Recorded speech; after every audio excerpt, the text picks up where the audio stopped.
ఓం గురు బ్రహ్మ విష్ణు సత్యప్రబ్రహ్మ తస్మై గురువే నమః. ప్రజలకు నేను తెలిపేది ఏమంటే, ఆ భగవంతుడు చూపిన అంచనాలతో రేపు రాబోయేది టీఆర్ఎస్ఏ, తెలంగాణలో టీఆర్ఎస్ గెలుస్తుంది. ఇట్లా పైకి పోతే బీజేపీ నరేంద్ర మోడీ 360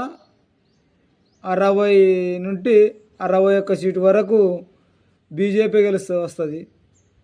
ఇది ఆ భగవంతుడు తెలిపినది నాకు. ఇంకొకటి,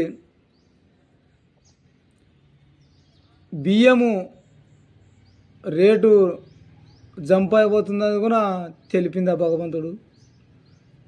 బియ్యం రేట్లు, ఒకటి మిరప 30 నుండి 40